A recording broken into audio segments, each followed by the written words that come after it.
Washington, the United States on Saturday urged its citizens in Afghanistan to avoid traveling to Kabul airport, citing potential security threats near its gates. Hamid Karzai International Airport has seen a chaotic crush of people hoping to flee the Taliban takeover of the country a week ago. As thousands of Americans and Afghans wait at the airport for flights or gather nervously outside its gates, there have been sporadic reports, confirmed by the Pentagon, of Taliban fighters or other militants beating and harassing people trying to flee. We are advising our citizens to avoid traveling to the airport and to avoid airport gates at this time unless you receive individual instructions from a US government representative, the alert from the US Embassy in Kabul said. The warning gave no detail on the danger, but a White House official later said aides had briefed President Joe Biden on local counterterrorism operations, including against the Islamic State group. This morning, the president met with his national security team. They discussed the security situation in Afghanistan and counterterrorism operations, including ISIS-K, the official said. Known as Islamic State in Khorasan, IS-K or ISIS-K, the Afghanis branch has been on the back foot since suffering heavy losses in 2019, but retains the ability to carry out attacks in urban areas. Up to Americans need to be evacuated from Afghanistan, according to Biden, who says the administration wants to get at least Afghan allies and their family members out of the country. Pentagon spokesman John Kirby said the military was urgently trying to complete the evacuation of Kabul by the end of August.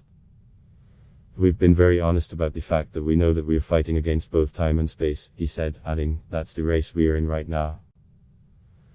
As Major General Hank Taylor said, people had so far been taken out since the operation began on August 14, with many flown first to Qatar or Kuwait.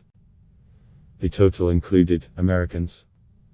He added that 6 military C-17 planes and 32 charter flights had departed Kabul airport in the past 24 hours with people aboard, a sharp decline from the previous day.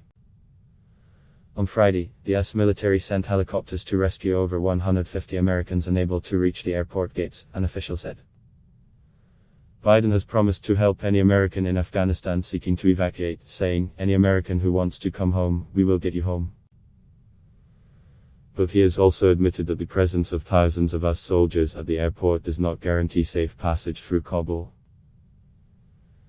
In a telephone briefing Sunday, senior government officials from Canada described conditions around the airport as tenuous, chaotic and desperate. They said Canadian troops had evacuated nearly Afghans from the country, adding, this is a dangerous mission. Former President Donald Trump, who was unseated by Biden in the 2020 election, berated his successor for the botched exit of American forces from Afghanistan. He also praised the Taliban as great negotiators, tough fighters, during a rally in Alabama. Trump signed a deal with the Taliban that, subject to conditions, would have resulted in the complete withdrawal of US troops by May. He also secured the release from a Pakistani prison of Taliban founder Abdul Ghani Baradar, the highest profile leader of the movement seen in public since the fall of Afghanistan. Adblock test why.